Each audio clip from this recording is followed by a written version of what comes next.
So basically, this man wasn't answering his phone and his roommate would not let me in, but I just so happened was able to fit through the patio door with the security stick still there. So I was able to put my head through and the rest of my body slid through.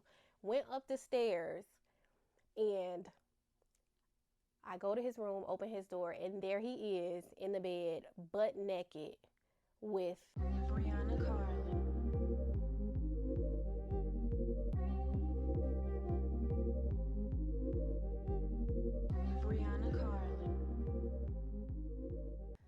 So with Sweetest Day just passing and all the jokes about flat purse and the women not getting me any gifts for that holiday, I thought maybe I should do this story time. It would be a perfect time to do the story time of the one and only time I tried to celebrate Sweetest Day and it just went south immediately, like immediately. And honestly, not too many people know about Sweetest Day anyway, but like haven't celebrated it since, or at least attempted to. So I guess I can say I spent the year 2024 being a flat purse because I didn't get anybody a gift or wish them a Sweetest Day. But to be fair, I'm not one of those that really recognize that as like, oh, we just gotta celebrate that. Especially now, like after what I had dealt with trying to celebrate Sweetest Day, because I kind of thought Valentine's Day was the little mutual thing that you did with you and your partner, but I don't know. It's just too many rules to all of this stuff, and everybody has a reason to be upset with each other because somebody's not gifting them, and I'm tired of it. I don't got time for it. I don't care. So I don't know what I'm going to title this, but the title is going to have something to do with what took place, and so whatever you see this title is, yes, that is what happened. And that's not the worst of what happened. And it's not one of those dramatic, drama-filled story times, but it's actually pretty humorous in the things that like we would do over these situationships, because that's normally what it is when you don't establish this like exclusivity in it. But yeah, the times I do tell people I meet this story time or whatever, it always gets the laughs and chuckles. Even I can laugh at it now and I'm like, dang, I was being crazy. So of course now I don't participate in none of that nonsense, but it's just funny to think about, like, wow, that's literally something that happened in my life and here I am telling it. But looking back at the situation, looking back at the dealings I was having with the guy, it should have been left at the door from the jump. Now we have terms for all these things, like these entanglements and situationships where like you just never make it out of the talking phase and damn near being boyfriend and girlfriend, but never establish the titles completely. Yeah, situationship. So honestly, now looking back, explaining it and thinking about it, it was definitely a situationship that was just like, just too much. But hey, it happened and now it's a story to tell. So we're gonna get started. So basically I was dealing with this guy for months. Like we were rocking with each other heavy. I was over there almost every single day. When I started working, like I would be over there, leave from there to go to work, just always hanging out, spending the night and just kicking it. And it honestly felt like I used to be over his house every day. And so I initially started talking to him because I used to be like, you know, third wheeling with my friend who was dating his roommate. And so I would go over there with her and chill and chop it up with everybody. And so it kind of surfaced into something out of convenience, not in a bad way, but it was just always around. Oh, like, you're a decent looking man. You're a pretty girl, this and that. How are you? Da, da, da, and just start talking. So us getting acquainted with each other just came out of just default, because when I was coming over with my friend, he lives there because she was dating his roommate. And so it stemmed away from me always third wheeling to I was kind of occupied when I went over there. And so I guess that worked better for my friend. Like, now I don't got to go over there by myself. You talk to this guy and we could all just, you know, kick it and do whatever together. Cool. Boom. And so as I got more and more acquainted with him, like I said earlier, I was always over there on my own, going hanging with him and spending the night and just, you know, chilling, watching movies, all of that, grabbing food. I literally never received any issues when it came to me wanting to come over, or he would ask me if I wanted to come over. Everything was literally smooth sailing.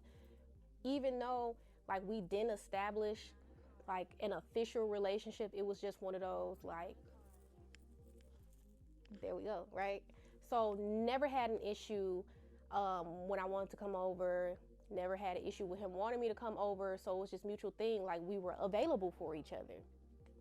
So I don't have to give too much of the backstory on that because it would just drag the story way longer than it has to be. So basically, like I said, we were chatting with each other, talking, dealing with each other for months, and no problems. Everything was cool beans. We got along well, kicked it, and it was just like, this felt like my person without me saying it was my person. But that's where we be going wrong. We need to establish what exactly this is, aka what are we, so we can know how to navigate a relationship, so we won't be sitting around looking all type of crazy when something new comes to the light. So basically, I set up all this to say we were dealing with each other for some months, which left me comfortable enough to attempt to participate in Sweetest Day, right? So I decided, when we hang out, when we normally hang out, I'm going to have, a couple of little items to gift to this man on Sweetest Day. So to just give an idea of what was in the bag, it was a hoodie, a bottle of the liquor he drank, and maybe a couple of other items like socks and stuff like that. It was just cute stuff. But so I had this ready in a bag and all of that to give to him when I went over there like usual.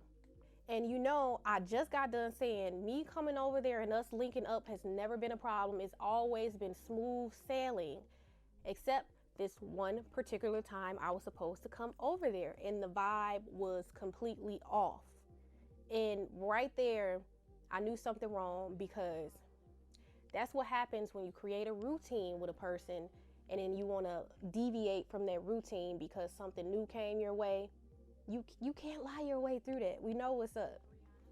So you know that I know that you know that we know when something is off, and there's no convincing you or me otherwise. So I text his phone to see if we're still on, if we're still going to hang or whatever, and crickets. I don't get a response. So I sent a few more texts and I'm still not getting a response. So I start calling the phone because I'm supposed to be coming over today. I'm supposed to be coming over and you're not answering my phone call. So that's really what had me like, what's going on? So yes, I blew up that phone, because how you gonna make plans with me and then you just stop responding to my messages and you're not answering my calls? And this is totally out of the norm. Totally out of the norm. We didn't live too far from each other, so I went on and I got in my car and I drove on over there and I pulled up. And what do you know? His car is literally outside. His car is outside and I keep calling and still no answer. So I get out of my car, I'll go knock on the door, ring the doorbell, and there's still no answer. Nobody's coming to the door, but his car is out there. And so I continue to keep calling the phone, because what's really going on? Did you fall asleep? So at first I'm thinking like, okay, maybe he went to sleep. Maybe he went to sleep. I'm gonna give him that. But like, I'm still mad because we had plans.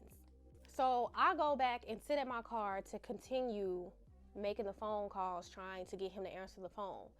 And then as I'm sitting in my car still calling him, one out of the 1,000 roommates that lived up in there finally comes out and he's getting ready to go. But the crazy thing is, I know you heard the bell, I know you heard the knocking, and you did not come to the door. So what is that about? And when you're in a moment, you're not really thinking about, oh, you must be covering for him or something, because like you just in the moment upset. Like we legit had plans, and so how you just going like bail out and not say anything and think, oh, we supposed to link up tomorrow and it'd be okay? So boom, still not in contact with this man, but I'm like, okay, there's the roommate. Is he here? So when I see the roommate, I go up to him and I'm like, yeah, where is he? Da da da. What's going on? He's like, oh, he's in the crib sleep. I'm like, well, we were supposed to hang out, so I'm about to go in there.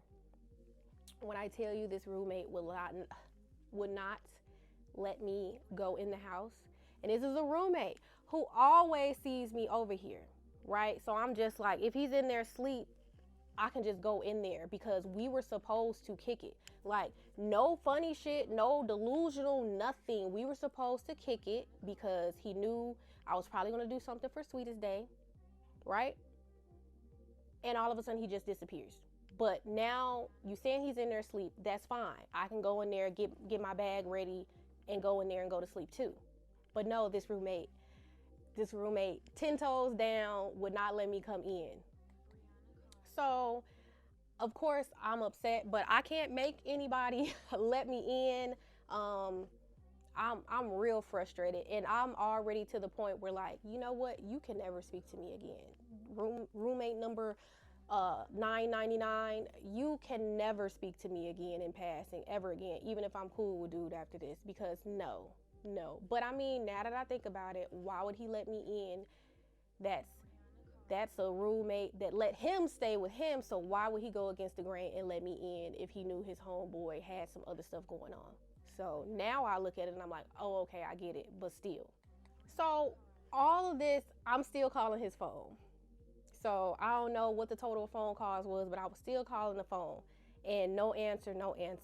And I think the main thing was I was so hell bent on like what's going on because we had plans. Like, we were legit supposed to kick it. So that's my excuse for just like not letting it go at all, which I should have. The very first time MFer was not responding to my messages when I was confirming like, are we still hanging? That should have been that. But this was back then. I learned now and I do better now. So as I'm sitting there in the car, because I'm just like, no way you send me off like that. And then I was like, well, you know what? I'm gonna go check the back patio door. And back then I was really tiny. I was like giving shape like lollipop. My head was bigger than the rest of my body, right? I'm telling you this because that worked out in my favor, so to say, because when I went to the back, the patio door was unlocked, but it had a security pole in the middle to stop it from opening too much. And so I would say the door opened about this much, and so I was able to put my head through and turn sideways and slide the rest of my body through without squeezing or forcing through. I was so tiny back then, and I just went through the door, patio door, through the basement. So I make it through, I come through the basement, and I go up the stairs to his room, right? I go up the stairs to his room, and I open up the door, and I turn on the lights. And what do I see? What the hell is going on? He is in fact in that bed, knocked out. But on the other side of that bed is a girl, also knocked out, and both are butt naked. So, my eyes are correct. Butt naked. So, you know, I guess she put him to sleep for Sweetest Day, and they was just knocked out. Mind you, this was probably just creeping up on midnight, because I had been calling, and, you know, finally built the nerve to go over there because he lived kind of close to me, and I walk in and see this. So when I turn those lights on, he wakes up and he's rubbing his eyes and trying to gather himself, and he looks, he's like, what? Don't have no words. He's just looking crazy, which now I think about it, like, rightfully so. Like, what are you doing in here? I know I didn't let you in here, and I know I prepped my roommates not to let you in here. So how are you in here? And I didn't have any words either. I'm just like, I can't believe what I just found. Like, what? And so, yeah, so the girl wakes up and she's looking confused and dumbfounded. Also, rightfully so, because who is this girl that just came in your room, cut the lights on, and ain't leaving? She's waking everybody up. So all I do, I look at her And I tell her, you gotta go. I ain't say nothing else to her. I just said, you gotta go. So I stand there as they're putting on their clothes. She's putting on her clothes. I ain't step out or nothing. I'm standing there waiting on them to get dressed. And so he's like, well, I gave her a ride, so I gotta take her back home. And I'm like, cool, I'm going too. So I just stood there calm and quiet as he was standing there looking stupid, getting dressed, and she was putting on her clothes. And I just stood there. I ain't do none of the theatrics. It was just like, oh, we're wrapping this up right now. We wrapping this up right now. Everybody gotta go. Everybody got to go. And so we walk towards his car to take her home. And I make her get in the back seat. So he's driving, I'm in the passenger seat, and I made her get in the back seat. And when I tell you the silence of that car ride was real, silence. Nobody said a word. I wasn't fussing, he wasn't fussing, and she was in the back just confused and probably, I guess, just didn't want to do too much because she didn't know what was going on. She just wanted to get home. So I didn't have anything to say to her. Literally, the only words I said to her that entire time were the initial words when I entered that room, and I said, you gotta go. Because even though that situation could have went so many ways, I am not the type that goes and like to get on the woman's case about anything. My issue is with who I'm dealing with. So I've always been that type. I don't have no words for you as long as you don't got none for me, and you can go on about your life. So I ain't had no pick at her, even though the situation was crazy. And like I said, if I was on the receiving end, nobody would have made me get out or put me in the back seat, period. Not happening. So drop her off. She gets out the car, like, doesn't even say bye, which, like, who would? And so we're in a car, and that's when we start going back and forth. Of course, the conversation is, you know, you're petty, whatever, we were supposed to hang, yada, yada, yada, all this stuff. And just the typical argument that takes place after all of that type of stuff. Even though I feel like, oh, I handled that pretty well because I didn't go and I wasn't aggressive. I didn't go attacking anybody or putting my hands on anybody. So even though I had all these reasons to justify why that behavior wasn't the worst type of behavior, it was still ridiculous. It was still too much and out of line. Even though it wasn't one of those incidents that just went and got violent and, you know, just took a turn, it was still inappropriate. Like, sometimes it's funny to tell now because I still can't believe that. And I know that's probably a story she wouldn't really go tell anybody, because being on the receiving end of that is kind of like you got punked a little bit, because like this lady didn't let you dress in private, made you sit in the back seat, all of that ride home should have just been you and him, honestly. But yeah, so I know that's probably not a story that she would just outwardly constantly tell her friends, if she ever told them at all. But I still show that is proof that I usually handle myself semi-well. I'm not the type that'll just cause a scene and will just get totally crazy and fighting and attacking people, even though all those behaviors, whether it is like, especially coming through the back patio door, like, that's too much. That's out of line, and honestly could have got in trouble for that when you think about it. And just don't let people get you out of element like that, because that is insane. Because it's like a part of me feel like I just hold these people in the calmest, slightest way possible. Like, how did y'all let me get away with that? And maybe I was lucky that I got away with something like that, because that's crazy. As far as the gifts, I went and returned everything I bought. And the drink, I just popped that bottle with my friends and we drank and just laughed about the situation. And that was that. I didn't stick around too much longer after that. I didn't talk to him too much after that, because that was the ultimate. That was the ultimate. And so, you know, in a situation like that, even though we've been hanging out every single day and kicking it like we're a couple, the first thing that was said, well, I never said you was my girl. and so that was enough for me. That was enough for me. Like, we sitting here doing all of this, and then when you get caught doing something that's kind of out of the routine that we have with each other, and now you want to say, oh, you not my girl. So that type of stuff is annoying. And especially, like, thinking about it now,